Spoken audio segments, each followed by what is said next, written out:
everybody, and welcome to My Brother, Me, and Advice Show for the Modern Era. I'm your oldest brother, Justin McElroy. I'm your middleest brother, Travis McElroy. I'm your sweet baby brother, Griffin McElroy. You know what that alarm sound means on my phone?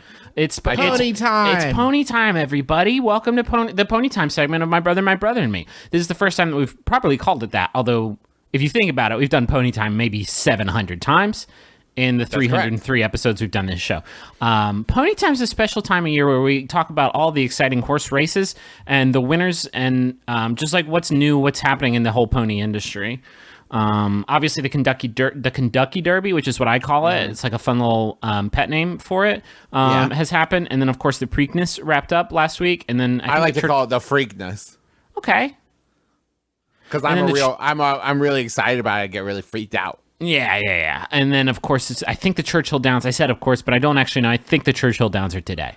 There's no part of the Pony Time segment where I fact check stuff. And maybe we'll organically get to that point. But let's talk about like the horses and like what's going on. Like Nyquist, very, very exciting. I'm looking at the Kentucky, there I go again. The Kentucky Derby. The Kentucky Derby results here. It looks like Nyquist pulled off a commanding win. 1 1/4 lengths ahead of Exaggerator, who I think we can all agree is a piece of shit. Yeah, he's fucking Exaggerator. Nyquist sounds like it should be a sleepy horse. Because it sounds like NyQuil? Yeah. Well, it's actually a very, very fast horse is the thing. Very awake and fast. No. I mean, maybe it's an ironic thing, like when you call a big guy tiny. I noticed fast horses are getting so popular in these races now. Yeah. It definitely seems to be the trend. Back in my day, everyone used to just have slow artisanal horses. Yeah. Looks like, and of course, following them close behind, 4 1/2 horse lengths behind. By the way, that's a wonderful measurement. Can I use that for other things? And I just bought a new mattress. I wish I had thought to be like, I'm looking for one that's like 3/4 horse length.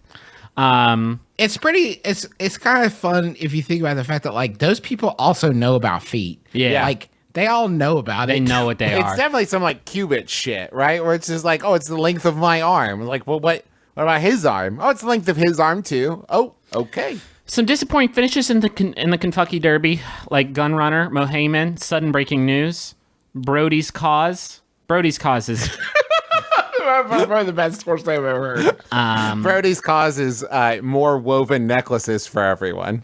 There's Danzing Candy, not Dancing Candy. Oscar nominated, Majesto. Majesto's probably... Sounds like the one that we made up. Like yeah. If there's one that we... Well, no, if we were to make one up, it would be like Mama's Exquisite Soup Recipe.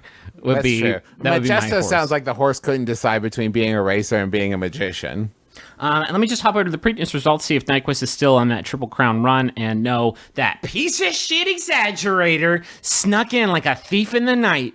Took it away. Nyquist got beat by a horse named Cherry Wine, too. Nyquist finished 3rd. Cherry Wine came in 2nd. Cherry Wine didn't even fucking fight. And not fight, race. Well, it's kind of a fight. Didn't even fight in the Kentucky Derby. And at that point, it's like, if you're not even going to go for the Triple Crown, why the fuck are you here?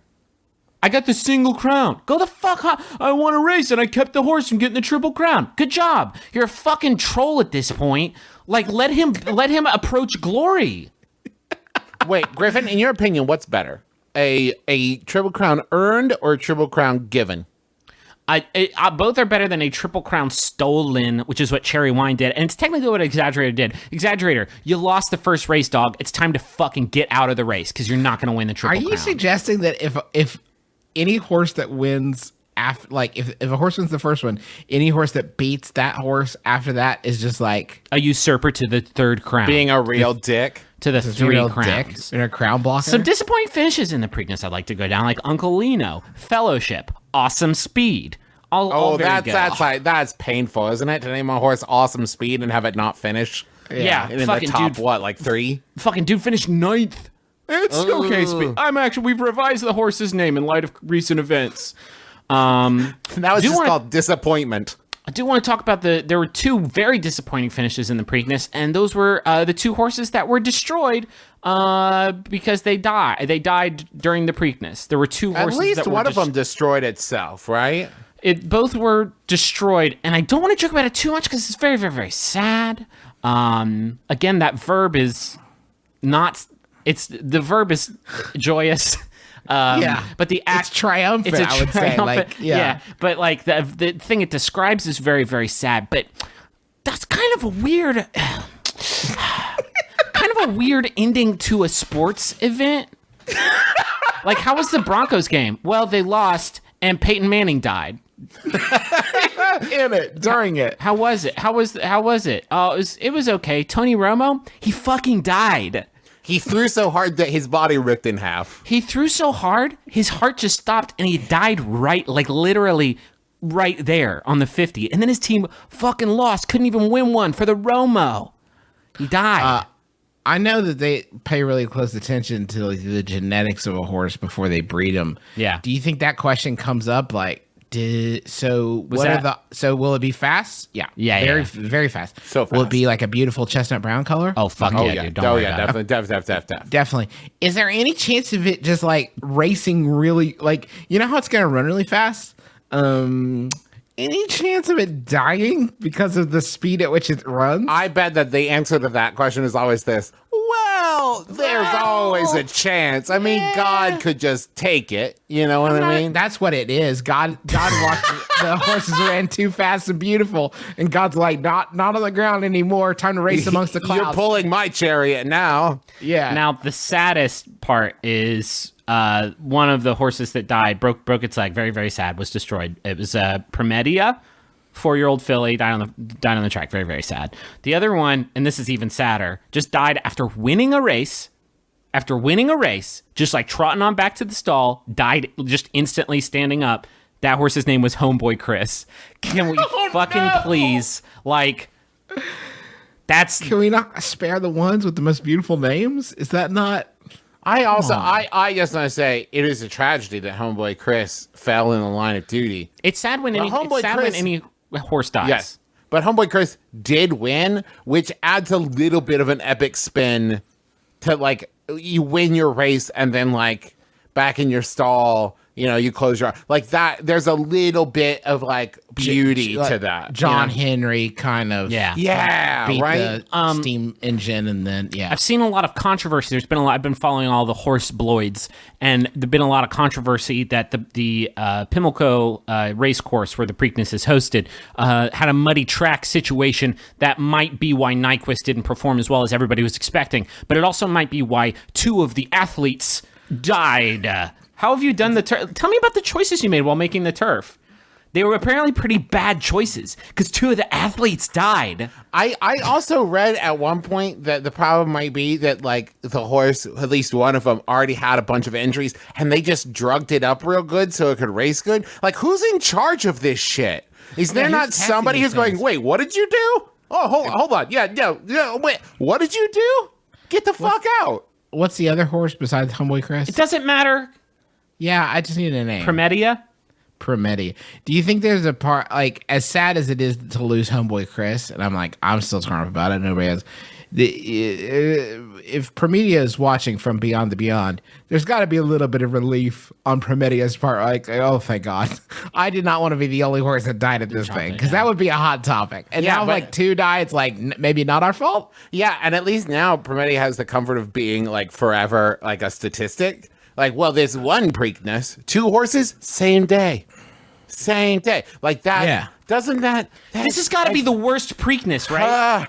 I feel like it requires definitely some kind of restructuring to your race program when 2 of the contestants die. I'm not sure what the criteria is for judging the success or failure of a Preakness organizer. I'm pretty sure 2 horses going on to meet their eternal reward is probably a demerit or 2. If your fucking Preakness has a KD ratio, you fucked up, dog. If it were any other competition, like, how did the evening of Jeopardy go? Well, bad news. 2 of the contestants dropped dead. Oh, well, we probably need to look at the buzzers or whatever because something's gone horribly wrong. Like, they were giving this guy the job description. They said, okay, listen, it's an easy gig. All you have to do is make a big circle that beautiful horses can run around on. And then the guy's like out the door. And like as he's getting in his car, they're like, oh, and don't let any of them die on it. What? Listen, come back. Don't let any of the horses die on the circle. Okay, bye. Bye. Sounds good. Checks in the mail.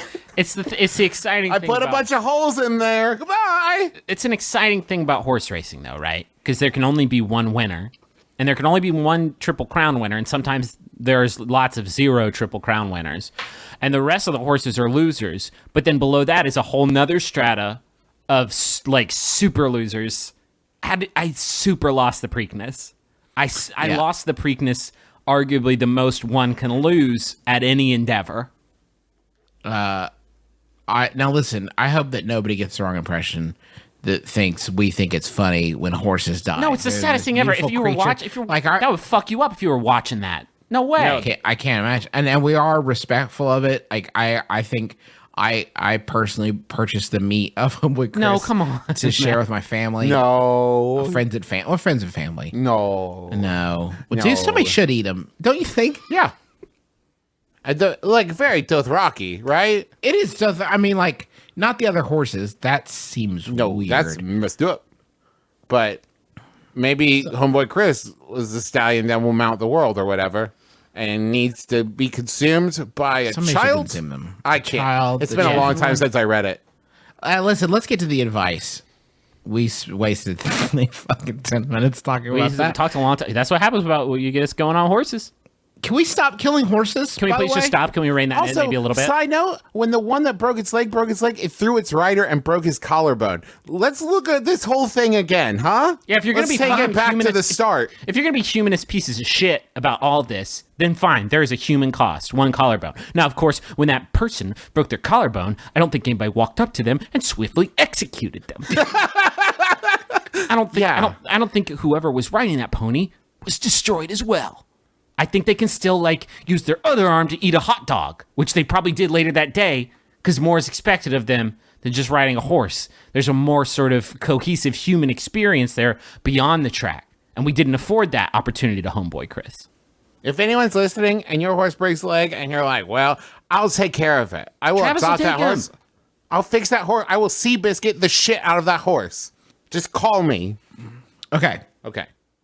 Now it's time for advice. I do want a horse, by the way. Like, legit. I've been thinking about it. But, like, one that has a leg that doesn't work, so it can just, like, chill in my office and just, like, lay around. Right? Yeah.